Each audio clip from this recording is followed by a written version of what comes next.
This is online journalism. My name is Xavier with an X. Today we are going to talk about outdoor interviews. Okay? This is lesson number 10. So let's go. Action! Outdoor interviews, or as I said, what I call flash or street interviews.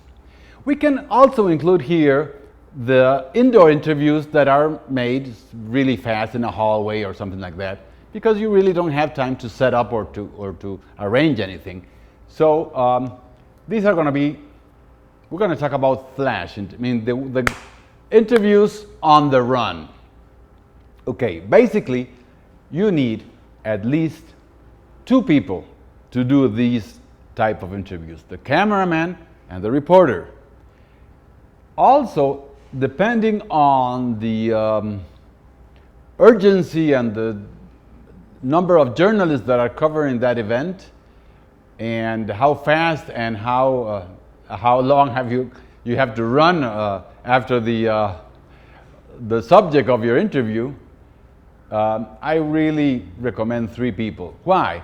Because one is going to be the cameraman, and let's say number three, he is going to be taking care of the side of the cameraman that he's not able to see, and that is obviously his back. And he's going to be with one or two hands in his back, or really getting hold of his belt. Yeah, I mean, not just like touching his belt, not putting his whole fingers inside the belt and taking a hard grip on his belt in a way that he can stop him and leave him again to go on walking backwards. A lot of times you have to go backwards, depending on if there's a hole in the street, if there's a step, if there's whatever obstacle, a parking signal or a piece of the front of a car or whatever, because the cameraman is really concentrated in his shot, and he needs somebody in the back to also the reporter is not taking care of this. The reporter is concentrated on the interview or on the questions he's asking. So we really need, at least I recommend a third person that is the team member, very, very concentrated in taking care of the cameraman's back steps, so to speak. And he can also say very, very quietly, not shouting, he says steps or a ditch or a signal or go left or go right, something like this.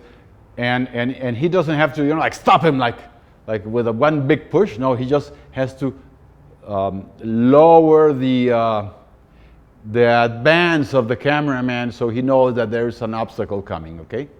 So he will slow him down and he says step. So the guy knows that he has to step right down, okay? Or he will say signal left, so he will go to the right or to the left, whatever.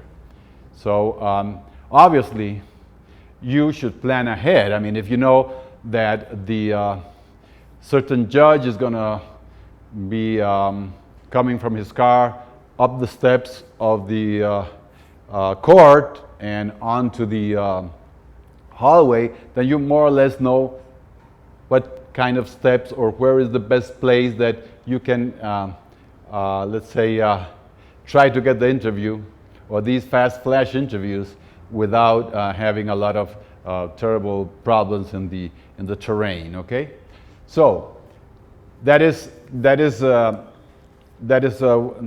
basic point.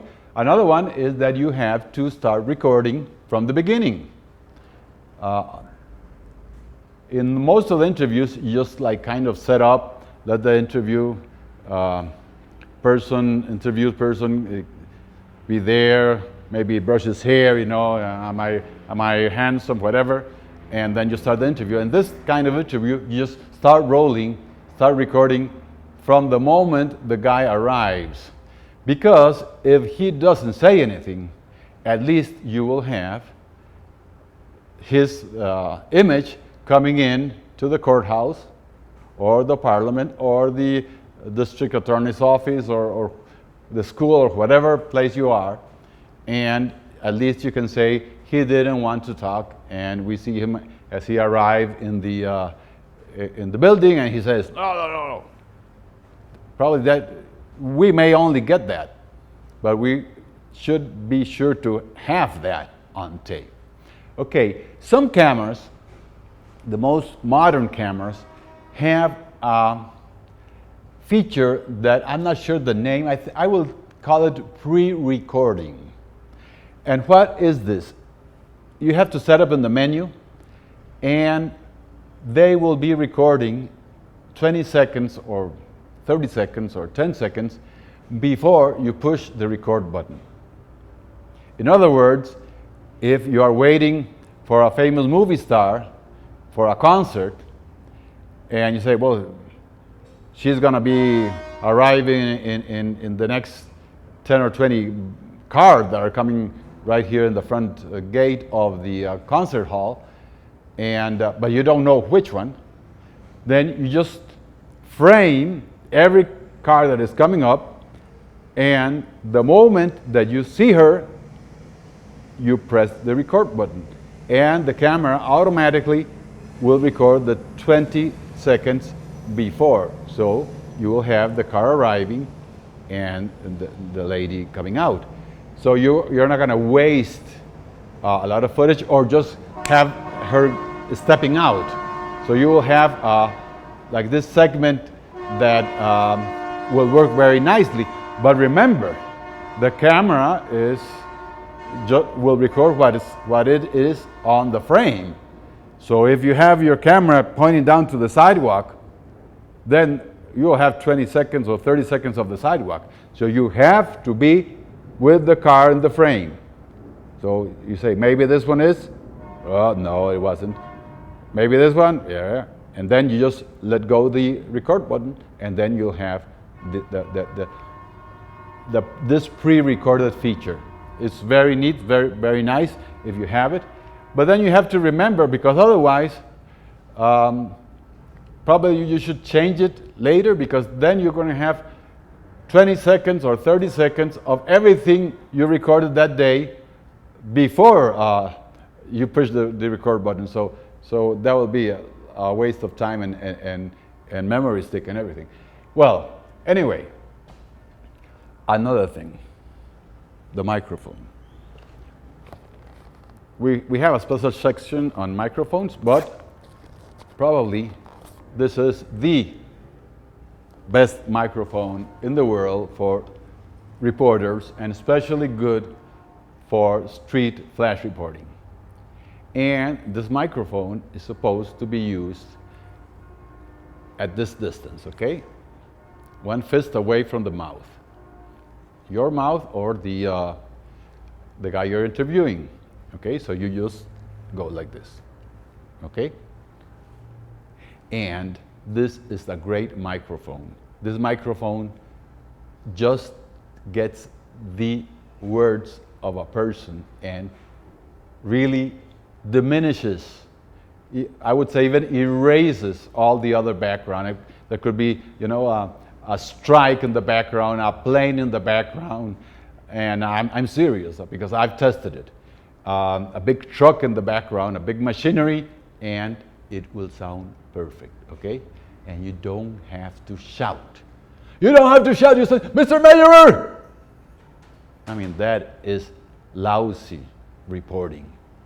If you see any reporter shouting to a reporter mic, he is really an amateur, okay? You don't have to shout at the microphone. We're going to see that on the microphone section. But you talk like you talk every day. You don't have to shout. No shouting. Shouting is horrible. Okay. Have to be careful when you're on these on-the-run interviews. Be careful with white-skinned people at the sun, or people with white shirts, dresses or whatever, very white at the sun. I mean, that is really difficult for the camera. Be also careful with dark-skinned people in low light. And low light not necessarily in the evening, but in certain sections of a building, or you get into a hallway and you can have problems there. Another thing is what we have talked about, and it's called white balance. If you want, I think it's easier to put it in automatic white balance. Okay, so the camera will, I mean, if you have to run from the outside up the stairs and into a hallway of any building or hospital, whatever you're filming, you are going to experience a change in lighting, and most of the modern cameras do that nicely. But if you want to be extra careful and extra sure, and you have a good cameraman, then most cameras have presets, you know, like A, B, and auto. So you can put in A, you can put the outdoors. In B, you can put indoors. And I recommend to do it there. I mean, go and see the light in the indoors and do white balance there. And the guy has to switch, let's say in the middle. So you're going up the stairs, and then you get to the vision of outdoors, indoors, and you would throw the switch. If not, I recommend let's go automatic. Okay. Another thing, it is good, as I told you, to plan ahead. If you know exactly the how many steps, how many turns, how many whatever, where you're going to try to catch the famous artist, you should study a little bit. If there's some obstacle, if there is a lighting condition that may not work. So if there's a window this side, well, the cameraman at that point, he has to turn this way, okay? So he won't be filming a silhouette. And also, you have to make your homework regarding the person that you're going to interview. It is not a good idea to interview somebody that you know nothing about. I mean, how are you going to make a smart question if you don't know nothing about that person's life, career, special trial, or whatever? Okay.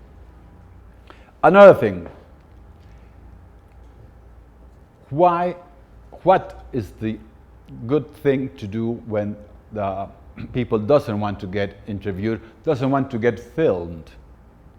Okay, number one, if it's a public street, it's a public place, they cannot say that they're not going to be filmed.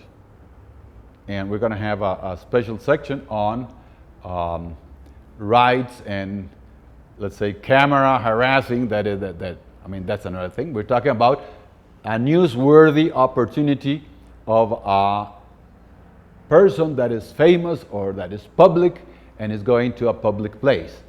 So it's not, we're not like paparazzis trying to get the actor in his intimate moments with his girlfriend. No. This is a public place, a public situation, and it's newsworthy, okay? So we are allowed to film. Now, the actor, let's say it's a rock star, he may not say anything, or maybe he's angry, or maybe he hates being filmed. But in any way, if the guy that we are trying to interview starts saying ugly words, like whatever, or treat us badly, we don't have to respond in the same manner. We have to be polite, even as polite as we can, even if we're not very polite in our normal life. On camera, we have to be the politest guy on earth. So if this guy tells us, I don't want to talk to the press, go fuck yourself, then you have to respond very politely and say, excuse me, sir, why are you not interested in answering our questions? Like, why are you telling us why are you accusing us because we just want to know this and that? So in a way, every step of angriness of this guy is going to help us, because first of all, the guy who gets angry loses in general. So if he gets really angry and we get really polite and decent, when you show that footage, he is going to look like shit. That's it. Sorry for the language. He is really going to be on the eyes of the audience, okay? If you have an outdoor interview where the subject is agreeing to have the interview and he will dedicate 2 or 3 minutes for a short interview, and this is most of the time, not everybody goes running into the building and hates reporters. Well, there's a lot of people that are willing, but they don't have time to go to the office. They'll say, okay, let's do it here. So you just get away from the mainstream of the hallway or of the entrance or whatever, in a place that, if you can, does not have a background where you will have people jumping and saying hello and that kind of things. So you will have, let's say, protected in that sense. And you ask the camera very, very fast, is this okay? There's the shadows, blah, blah, blah. And then you go for it, okay?